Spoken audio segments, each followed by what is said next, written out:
Antiquity Unveiled. The most marvelous revelations of the 19th century concerning the origins of Christianity by Jonathan Manning Roberts. And let's see what the Boston Investigator had to say about, I'll say, what the press had to say about it. A very remarkable book has just been issued by the Oriental Publishing Company, Philadelphia, entitled Antiquity Unveiled. The testimony presented is enormous and of the most startling nature.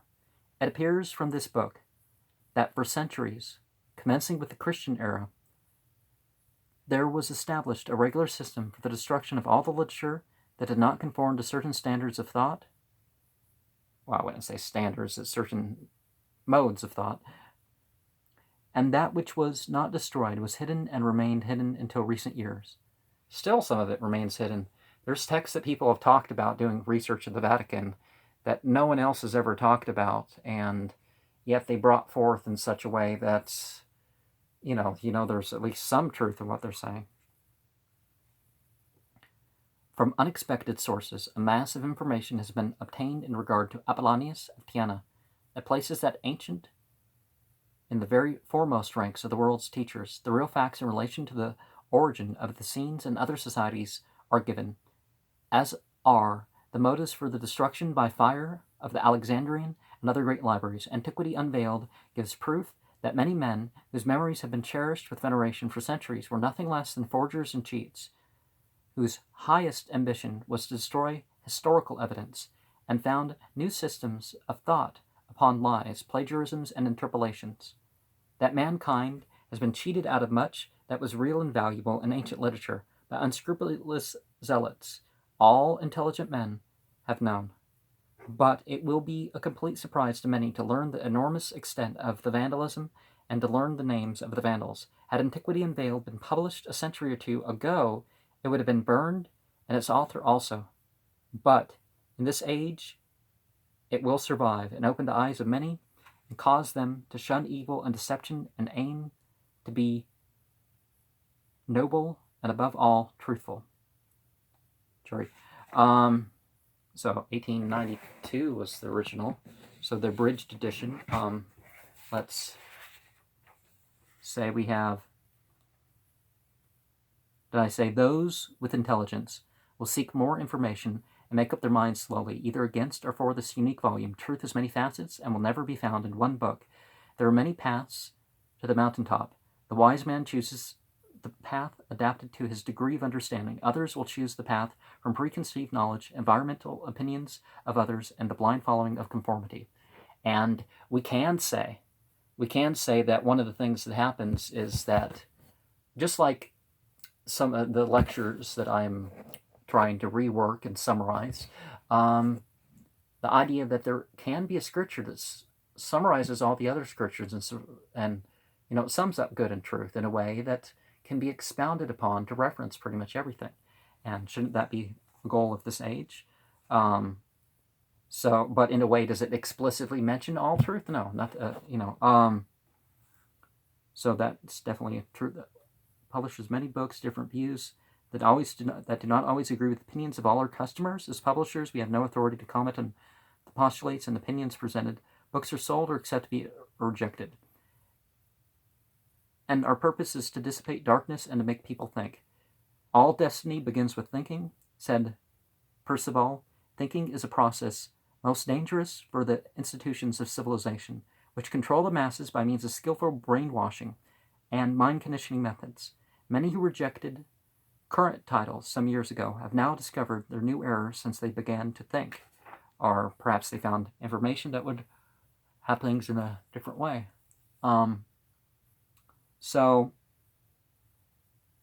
But you are responsible of the opinions you put forward.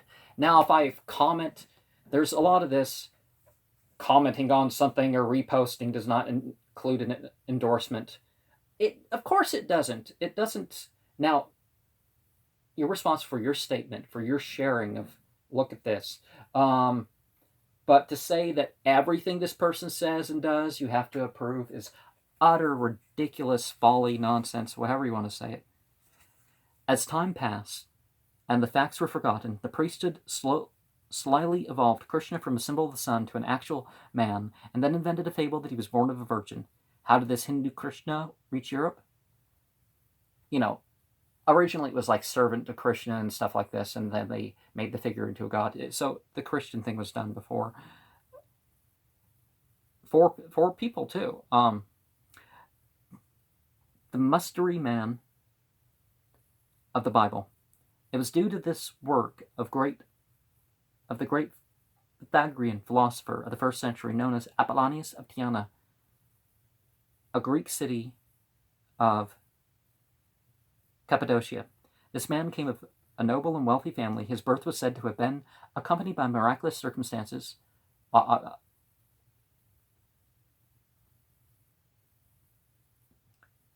Proteus, the Egyptian god, who had the reputation of Proteus.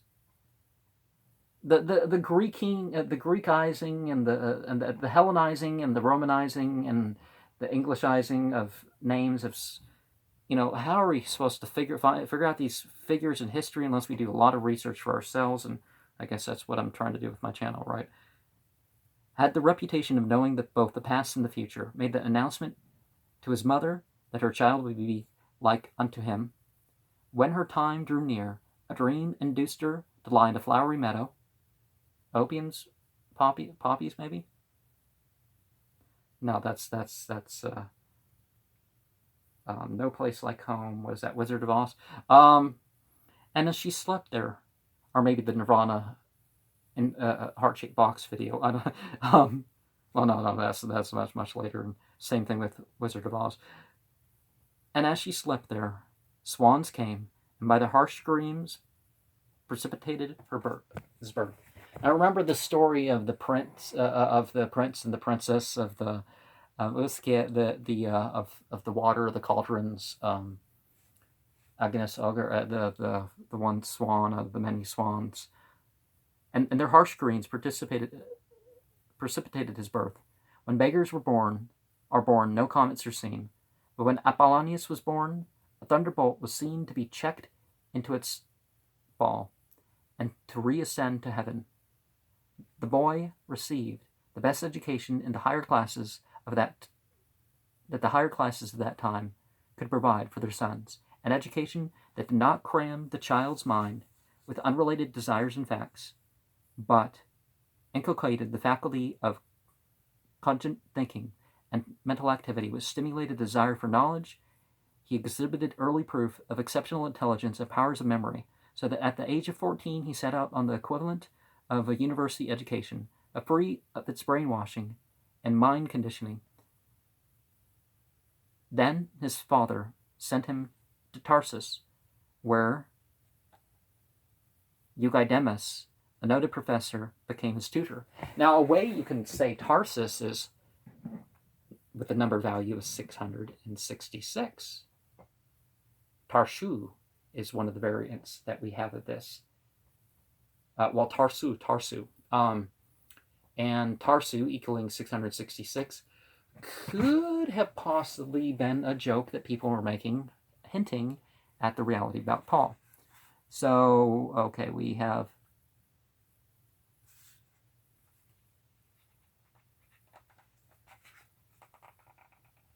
I don't think an above all truthful jury.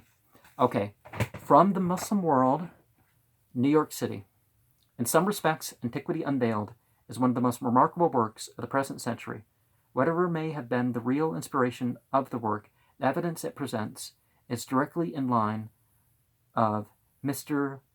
Lilly's greatest work, the author of which certainly cannot be charged with the belief in or sympathy with the theories of modern spiritualism.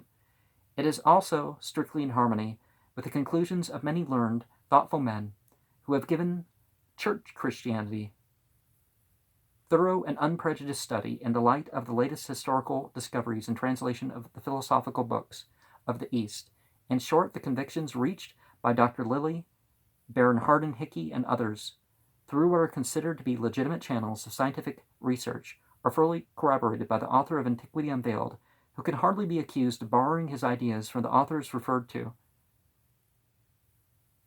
From this singular fact in itself, and while it cannot be taken as conclusive evidence of the correctness of the spiritualistic theories, it gives the work a claim to careful consideration which it might not otherwise possess. Now, if it was just a book of medium stuff and whatnot, it probably would have got no comment, unless it became super popular and they're like, well, why don't we? But the information being talked about, that is something of a complete different nature.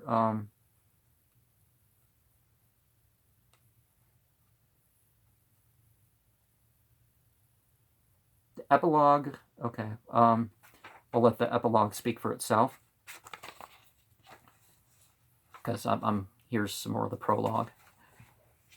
Within a short time, his father sent the boy with his tutor to the Academy of Agis,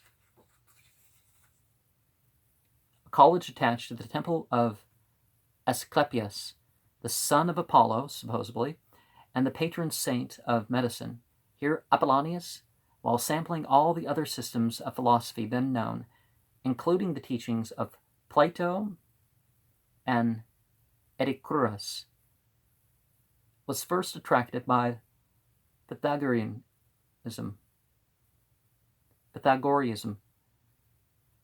Hitherto Apollonius had listened and learned. Now at the age of 16, which was actually 15, 16 was the most common ages to hit puberty back then. 15 to 17, males would hit puberty. They were, there wasn't the hormone treatments of the food. Overeating of milk and meat was not commonly available, and they weren't exposed to pesticides and all sorts of other stuff that would cause early puberty. He decided to live the life of a Pythagorean. When asked by his teacher how he was going to do it, he replied, with what the physicians begin, in that they cleanse the entrails. Thus, they preserve themselves better in health and heal the others. Well, if you're constipated all the time, certainly.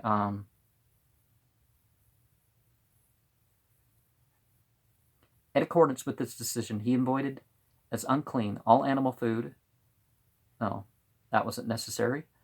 Limiting himself to fruits and vegetables, he was also avoided wine, not because it came from so mild a plant as the vine, but because it confused the quiet order of reason. He wore linen garments, let his hair grow, and dwelt in the temples, where his reputation grew, so that it came to be a proverb in Sicilia. Whither hastenest thou? Art thou going to the youth? The young monk soon attracted wide notice, both by his piety and learning, and by his extraordinary beauty.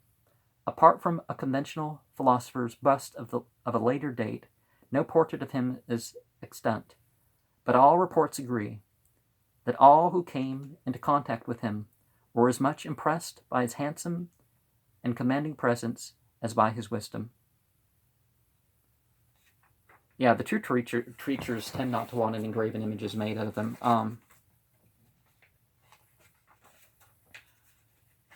But they do, a great deal of them command a certain degree of respect in terms of their beauty. Or handsomeness, I guess, was a proper word for referring to a male with that. But, one day, Apollonius asked one of the priests, "Are the gods righteous?" "Doubtless," was the response. "Reasonable also?" "Yes. What could be more reasonable than divinity?" "And do they know the circumstances of men?" "That is the very root of their divinity, that they know all things," was the answer. "If all this be so," said Apollonius, "it seems to me that the only prayers which a well-meaning person can pray is, 'O ye gods, give to me what is suitable to me.'" Could have said a word that meant divinity, because the same terms are used whether people refer to all the gods or refer to God as being everything that's divine. Isn't that the case? While in Tyana, his relatives urged him to marry. While he did not discourage marriage in others, in accordance with the teachings of Pythagoras, he declined it for himself. Which there's a difference with Paul. Paul wanted to get married. Paul wanted this woman, and he turned him down, and Paul turned against marriage. So there's a little bit difference in the Bible story. So that's just one reason why it could have been a real person saying, this account has inspired me. Let me do my own teaching. In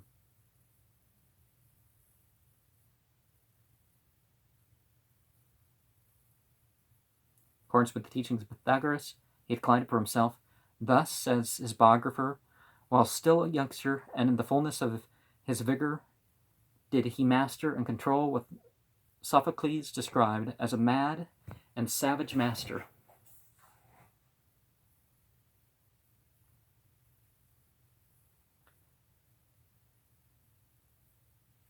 For the purpose of studying the Hindu religion, about which he learned much, he made 2 journeys to India, the first about 36 to 38 of the Common Era, the other from 45 to 50 of the Common Era. And so, according to the history, it was Apollonius who imported to Asia Minor the Hindu sun god Krishna. The Greeks promptly called him Christos, the Romans called him Christus, and the English called him Christ. And that is the great secret of the Christian Christ, the Hindu name of the sun. And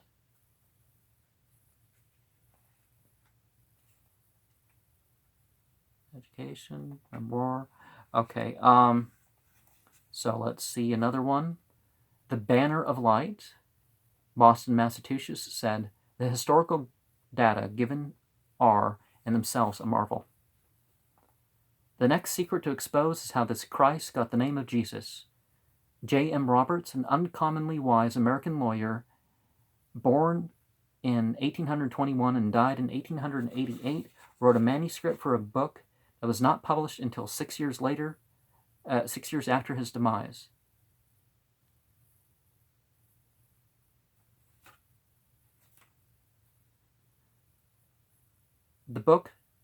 This book soon became rare and hard to get because it was burned by the Orthodox Christians as fast as they could find it.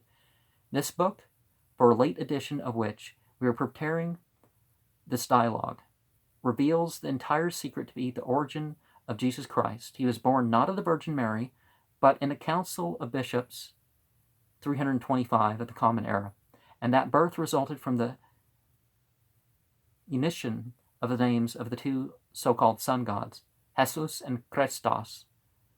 The account, it appears in this work, comes from Eunomius, one of the conscientious bishops who engaged in the stormy proceedings of the Nicene Council and was thrown out of the convention hall for opposing the Roman Emperor Constantine's scheme.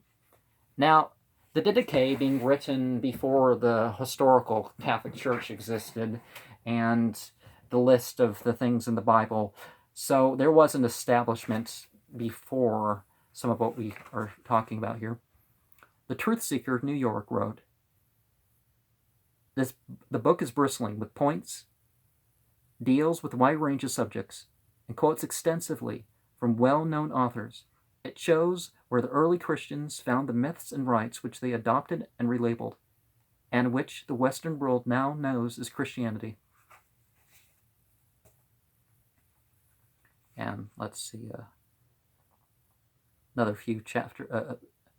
The account of Eunomius appears in Smith's Greek and Roman Biographical Dictionary, in which it is said that the writings of this man were destroyed by imperial edict.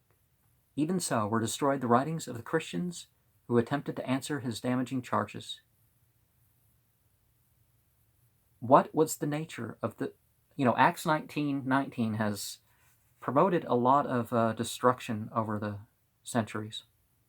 And there's other passages that would support, it's like, okay, you don't want it in your own book collection, but don't seek it out and destroy it so other people, let the superior position establish itself as a superior position, not by oppression, but by just, hey, presenting itself.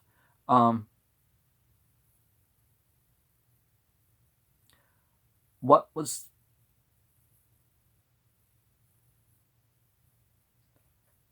What was the nature and charges made by this bishop? He discloses the real issue of the heated controversy of the council was the unition of these two sun gods. His damaging disclosures reveal the reasons why no record was ever published of the proceedings of the most important Christian council held up to that time. The absence of such a record has ever been a puzzle to modern Christian authors and critics. That such a record was made is certain, but to hide the damaging facts that could not be avoided, the record was never made public. All that has been permitted to leak out and come down to us as the objectives and actions of that council has been collected by the learned and pious Dr. Nathaniel Lardner. Wasn't it the first Catholic pope in history? Well, in legend, there was a bunch of others, but the first Catholic pope in history. You know what happened there? You know, they actually found evidence that they were working on and editing the Bible and trying to work out their church dogmas and traditions otherwise. So from the Kansas City Journal of April 24th, 1893, we have, the contents are remarkable to the last degree, and anyone reading them and comparing them to the message... Oh, this is one of the most remarkable books that have ever found its way into our literary table, and can hardly be described without a repetition of its own history. The contents are remarkable to the last degree, and why anyone reading them and comparing them to the messages with the comments can see that no one intellect could have been the author of all. All through the comments can be seen and felt the intellectual methods and idioms of the one mind that did the work, but of the 160 papers from other assumed authors, no two of them are alike in any respect, a fact that will puzzle critics more than anything else about the book. There can only be one of two positions in which we shall not pretend to decide upon in any way, either that the whole book is an ingenious and exceedingly learned and able investigation, or has a basis for its contents and argument. Its claims at once raise the question that is now so rife over all the world, of the credibility of occult methods and testimony. No scholar can read this book without intense interest, for its contents contain within themselves, intrinsically, so much that it is plausible, and so thoroughly scholarly and circumstantial in statement that the frank-minded are perplexed as to which category to assign it. It is the strangest book in claims, in contents, and the fascinating interest of its story that can be found in occult literature. And prior to the 4th century, there was frequent and general mention of Christos and his worship to the east of Rome, but nowhere can be found any authentic mention of that name of Jesus Christ. It was not until after the Nicene Council and the name Jesus Christ was ever known to the world. And why was the name Jesus linked with Christos from that time forward? To appease the devotees of Hessus. And who was Hessus? He was the sun god of the Phoenicians and the Druids, who worshipped him under the name of Eas, Jes, Hes, and Hessus. When Eusebius of Caesarea wrote his ecclesiastical history after the Nicene Council to give Christianity some semblance of a history, he admitted that the name Christian was then new and hardly known at all. He says, the name Christian is indeed new. And on page 638. Antiquity Unveiled. Okay. And to make sure we have the last from the Alcyon of Springfield, Massachusetts. Antiquity Unveiled, the conclusions arrived at in this book that Jesus of the Christians is a mythological character. Well, he'd have no use to the Christians if he wasn't a mythological character, now would he? Of course, some people get all fanatical. It's like, just worship him. Don't learn anything. Don't enact anything. Just worship the guy. Just say he's your Lord. Don't let it affect how you treat people. But There's people so much better than that. Among the Christians, obviously, we've already made that point. Chiefly based upon the life and deeds of Apollonius of Tyana, the statement, if true, is overwhelming. There is a fascinating interest in reading the multiplied testimony of Apollonius, Damis, Plotinus, Potamon, Josephus, and others. In the work will be found much to show that Christianity, like all other religious systems, sprang from some other religions existing before it. Christianity is not a sudden burst of revelation upon the world. It is an evolution and grew out of the other decaying religious systems. Now, if we look at the armchair anthropology sort of progress sort of view, it's like, okay, monotheism, not as advanced as Christianity. And they're going to say, oh, well, Protestantism was an advancement upon Catholicism. And, you know, when you compare one sect versus the next, that's maybe you can't quite make some of the points that you would want to make. But, so, okay, let's finish what is said in this part. You know, we're in a different part of the book. This is the unqualified admission of one of the leading originators of Christianity to the fact that Christianity was a new system or a new name of an old system as late as 325 years after the alleged birth of Jesus Christ. With that new system, was it merely the adoption of an old system with a new name that promulgated in the name of Jesus Christ by Eusebius and his Christian coadjutors after the Nicene Council? Well, after the 320s, they rewrote the Bible by the end of the century to include a lot more mentions of Christ. So 70 to 100, 70 mentions by the end of the century, and then 100, not too much. The Jerome's Vulgate of the next century had another 30 more added, like it became his name or something.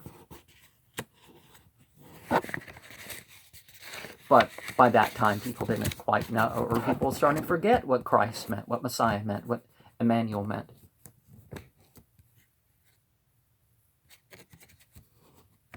This historical evidence reveals the origin and birth of Jesus Christ of the Bible. He was born in the Nicene Council by a group of bishops who combined the names of the two sun gods, Jesus and Christos. Again, we've seen evidence that proves that this compilation of 4 characters. I did a video 888 that does talk about the name, what the name means as an egregor, but very briefly.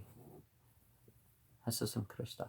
It was a masterstroke of governmental policy on the part of Constantine, who did the trick to strengthen his empire by blending of the 2 leading religious systems of his day and time into one, in order to reconcile and pacify the warring factions of the various priesthoods who kept the Romans in a state of constant turmoil and contention with their various religious systems and their various sun gods and Venus. 1960? Venus. Oh, and Venus. Okay, the rose and the cross. Is that what they're trying to say? And in his 83rd year, Professor Hilton Hotema said this. And we still have an epilogue. Kill the Heretics. I don't even know if I can use that as a title. Maybe I should just say the whole epilogue at once. But this looks like more than one video. So maybe... Okay, the future life. Oh, I'll make this 3 videos. And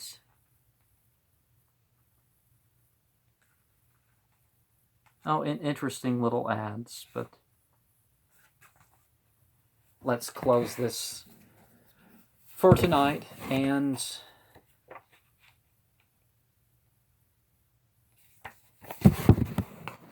three more videos tomorrow.